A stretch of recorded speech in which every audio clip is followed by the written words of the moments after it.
Pada video kali ini, kita akan ngebahas tentang domain authority. Apa itu domain authority dan bagaimana cara meningkatkannya? Serta masih banyak lagi hal yang lain yang akan kita bicarakan tentang domain authority. Penasaran? Yuk, mari simak video ini sampai selesai.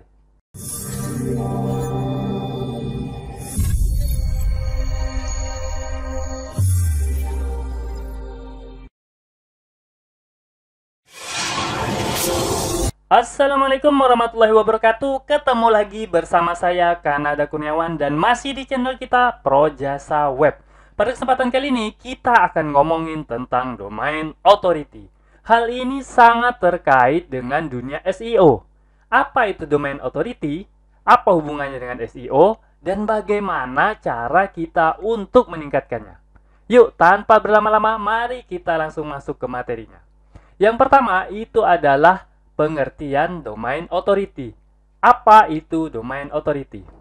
Nah, menurut Moz, domain authority itu adalah variabel yang dikembangkan oleh Moz untuk memprediksi seberapa baik peringkat web di halaman hasil mesin pencari. Jadi gini, variabel ini dibuat untuk memprediksi sebuah web itu bisa nggak masuk ke dalam halaman mesin pencari. Jadi kalau kita ngetik di Google gitu, bisa nggak suatu website itu masuk ke halaman hasil pencarian Google. Misalnya seperti itu. Nah, inilah domain authority. Seperti yang sudah disebutkan, domain authority ini dibuat oleh Moz. Jadi, pengertian ini langsung saya ambil dari website Moz sendiri. Domain authority itu bentuknya skor ya teman-teman, angka. Nah, mungkin teman-teman ada yang bertanya, gimana sih cara menghitung domain authority? Nah, sayangnya saya udah cari-cari ke beberapa tempat, bahkan di website Moz-nya saya udah coba cari-cari. Saya tidak menemukan rumus pasti dari variabel ini. Jadi nggak ada cara yang dijelaskan oleh Moz gimana mereka menentukan domain authority ini. Tapi Moz ada memberikan sebuah clue gitu ya, petunjuk tentang unsur-unsur apa aja yang digunakan oleh Moz untuk menghitung domain authority. Nah, ada dua unsur yang disebutkan oleh Moz. Yang pertama itu adalah jumlah backlink yang menuju domain utama. Contohnya, kalau domain saya ini Projasa Web, nah ada berapa banyak link yang menuju domain utamanya projasaweb.com. Nah, seperti itu. Jadi, berapa jumlahnya? Jadi kuantitas ya, kuantitas. Nah, kemudian yang kedua itu adalah jumlah backlink secara keseluruhan. Nah, maksudnya ada beberapa backlink itu nggak langsung menuju domain utama. Bisa jadi backlink itu menuju halaman-halaman tertentu. Misalnya halaman seperti ini halamannya projasaweb.com _apa strip itu strip domain strip authority. Nah, itu kan halaman ya, halaman di dalam sebuah website. Nah, ada link dari luar itu masuk dan menuju halaman ini. Nah, seperti itu. Inilah yang dimaksud jumlah totalnya gitu. Jadi, link yang menuju domain utama ditambah link-link yang menuju halaman-halaman di dalam website. Maka dijumlahkan dan itu menjadi salah satu unsur yang dipertimbangkan Moz ketika menghitung domain authority. Dalam websitenya, Moz juga ada menjelaskan bahwa domain authority itu dihitung berdasarkan pada data dari indeks web link explorer dari Moz. Nah, buat teman-teman yang belum pernah menggunakan Moz atau belum tahu Moz itu apa, mari kita lihat dulu sebentar. Nah, ini dia halaman depan dari Moz. Jadi Moz itu adalah software SEO untuk meningkatkan traffic, ranking, dan visibilitas di search engine. Nah, buat teman-teman mungkin agak kebingungan. Ada yang menganggap bahwa software SEO itu adalah seperti GSA atau software untuk membuat artikel, pinning artikel gitu ya. Nah, tapi yang dimaksud di sini adalah software SEO itu adalah software analitik SEO. Jadi untuk melihat perkembangan SEO secara analitik, secara data gitu ya. Jadi bukan tools-tools seperti yang saya sebutkan sebelumnya, bukan tools untuk ngebangun backlink atau tools untuk membuat konten dengan cara di spinning, bukan seperti itu toolsnya, tapi tools SEO. Nah, jadi itulah Moz. Di website moz.com ini ada yang namanya fitur Link Explorer. Nah, ini mirip-mirip seperti crawlingnya Google. Jadi, Moz itu bakal mencatat seluruh backlink yang ada pada website kita dan masuk kepada website kita. Nah, disinilah data ini yang bakal digunakan oleh Moz untuk menghitung domain authority. Nah, tidak hanya itu, tidak hanya dua unsur yang kita sebutin tadi, Moz juga menggunakan lusinan faktor dalam perhitungannya. Dan ini tidak dibuka untuk umum, artinya cuma Moz saja yang tahu. Dalam perhitungan domain authority, Moz menggunakan machine learning yang terhubung dengan database link explorer-nya Moz. Oleh karena itu, jadi perhitungan ini sepertinya nggak bisa kita lakukan sendiri gitu ya. Pertama, kita nggak tahu rumusnya, karena bahkan ini dikerjakan oleh machine learning gitu ya.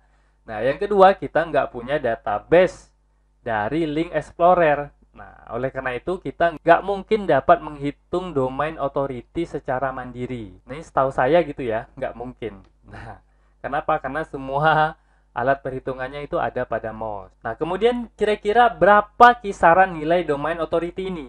Jadi, domain authority ini berkisar antara 1 hingga 100. Jadi, 100 itu udah angka maksimal, nggak bisa lebih dari 100. Dan untuk mendapatkan angka 100 itu sulit banget. Hanya website-website yang udah gede banget bisa mencapai 100 ya. Kalau nggak salah itu Facebook gitu ya. Amazon itu udah mencapai 100. Bahkan di halaman Moz ada diperingatkan bahwa domain authority tidak digunakan oleh Google dalam menentukan peringkat dan tidak berpengaruh terhadap search. Nah, ini teman-teman ya, harus dicatat. Tidak digunakan oleh Google dan tidak berpengaruh terhadap search. Nah, biasanya orang menggunakan domain authority ini biasanya dalam jual beli backlink. Biasanya seperti itu. Atau content placement. Ini biasanya digunakan untuk hal-hal seperti itu. Untuk membandingkan suatu website dengan website yang lain gitu ya. Kekuatan backlinknya. Oke, itu dia tentang domain authority. Kemudian kita masuk kepada bagaimana cara kita memeriksa domain authority. Nah, ini disebutkan, sebenarnya ada banyak, saya cuma masukin dua aja. Yang pertama itu adalah Moz Link Explorer, teman-teman bisa langsung akses. Nah, ini contohnya, tinggal dimasukin aja website yang ingin dites. Nah, contohnya projasaweb.com ya. Nah, tinggal klik, ini harus masuk, harus login dulu ya.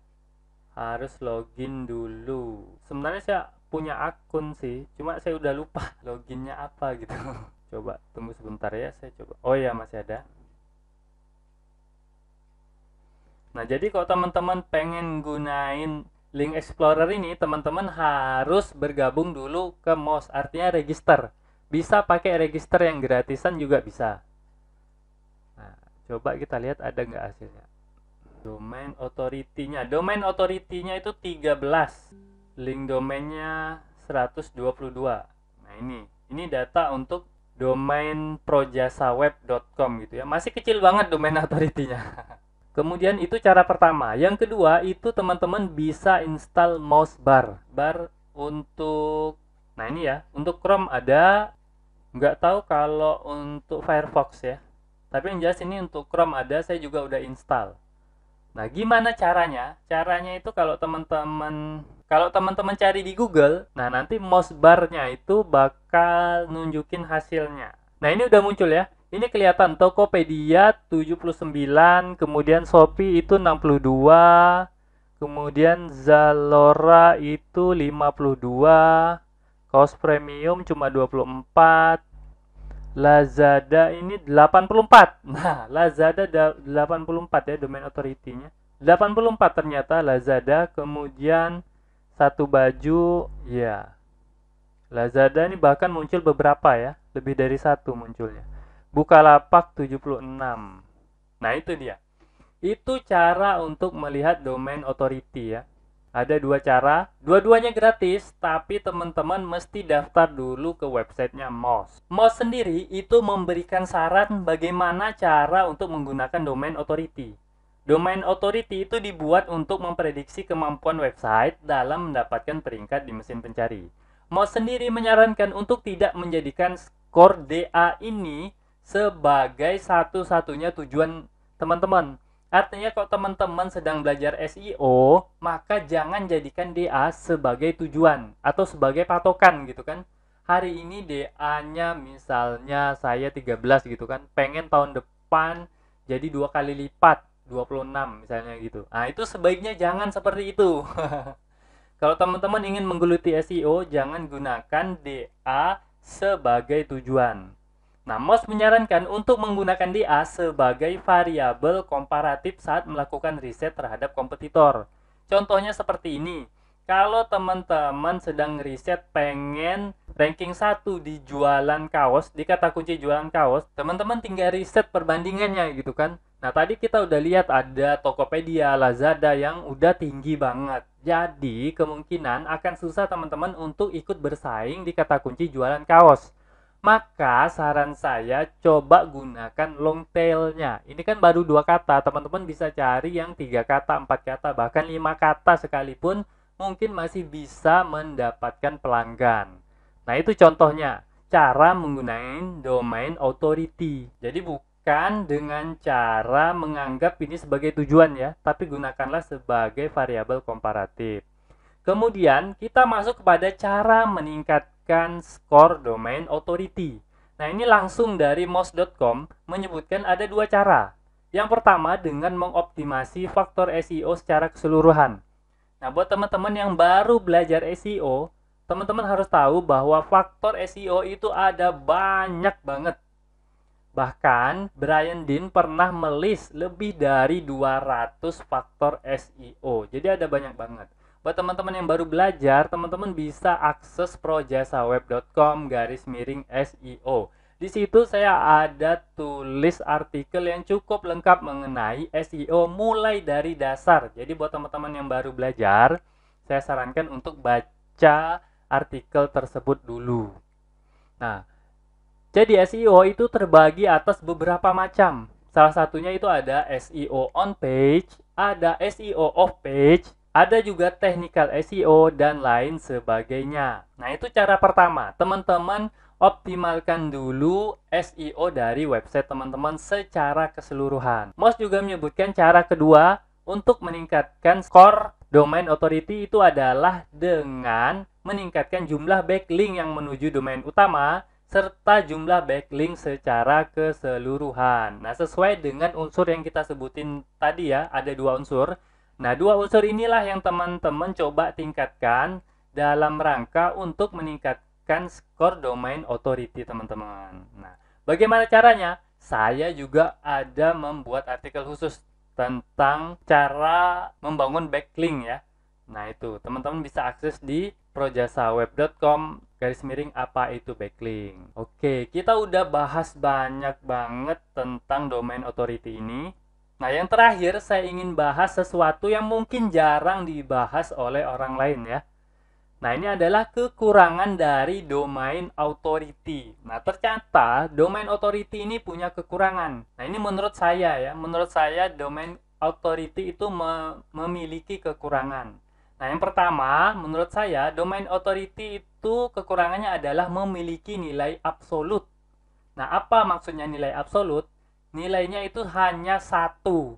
Artinya tidak bisa berubah. Domain authority hanya bisa berubah terhadap perubahan profile backlink teman-teman. Artinya kalau jumlah backlinknya bertambah, ya domain authority-nya bakal bertambah. Tapi domain authority itu tidak berubah sesuai dengan niche. Padahal kita tahu kalau Google itu memperhitungkan sesuatu ranking, itu sangat tergantung dengan niche-nya atau topik yang dibicarakan.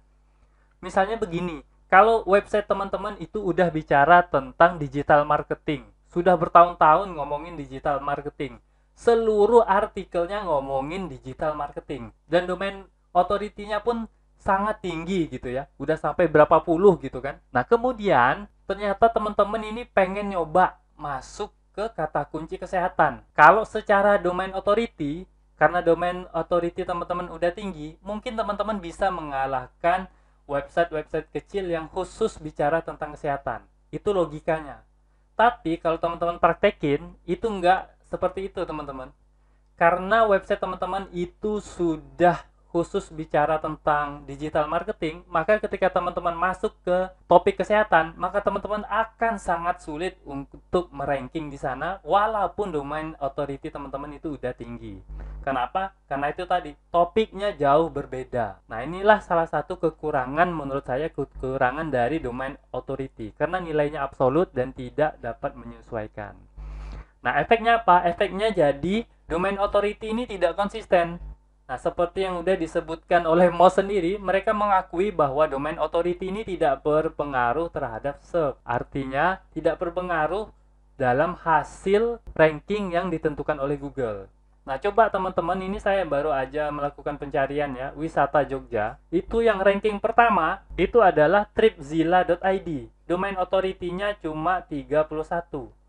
Kemudian pada ranking kedua, itu ada nativeindonesia.com, domain authority-nya 39. Yang ketiga itu ada TripCanvas, domain authority-nya 58.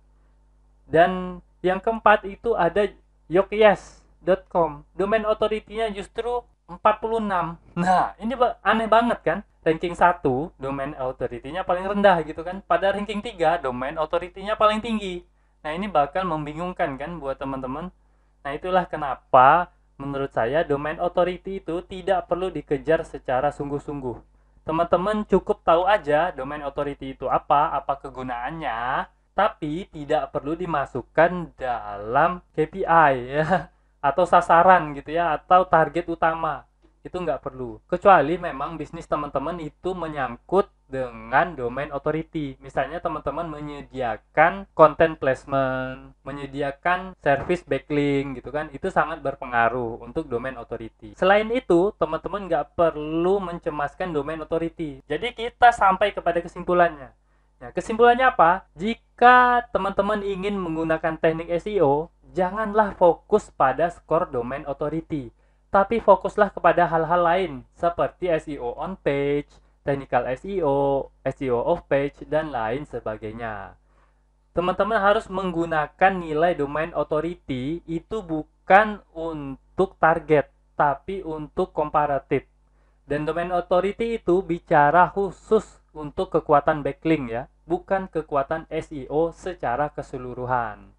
Jadi kalau pengen tahu kekuatan backlink, teman-teman boleh lihat domain authority gitu kan. Tapi kalau ingin tahu kekuatan SEO secara keseluruhan, itu tidak tergambar dalam nilai domain authority. Nah, oke, mungkin itu saja ya yang bisa saya sampaikan dalam video kali ini. Semoga aja video ini bermanfaat buat teman-teman. Saya akhiri. Assalamualaikum warahmatullahi wabarakatuh. Oke, seperti biasa, jika ada yang salah dari apa yang saya sampaikan, tolong teman-teman ingatin ya. Jangan sampai nggak diingatin, supaya saya dapat melakukan perbaikan pada channel ini dan pada diri saya sendiri. Dan jika ada pendapat yang berbeda, teman-teman bisa masukin ke kolom komentar, supaya kita bisa berdiskusi. Jika ada masukan, teman-teman jangan sungkan untuk menyampaikannya, karena saya sangat terbuka dengan segala macam masukan. Dan jika teman-teman memiliki usulan pembahasan, cantumkan juga di kolom komentar, supaya semua usulan teman-teman dapat saya wujudkan dalam bentuk video. Buat yang belum tahu, video ini adalah bagian dari program Akademi Projasa Web, tempat di mana teman-teman bisa belajar digital marketing secara gratis. Caranya mudah, cukup kunjungi projasaweb.com/academy. Ada ratusan artikel dan video yang dapat teman-teman pelajari. Jika ada pertanyaan mengenai materi, teman-teman tinggal hubungi saya melalui email info@projasaweb.com. Gratis tanpa biaya apapun. Harapannya dengan program ini semakin banyak orang yang memahami digital marketing.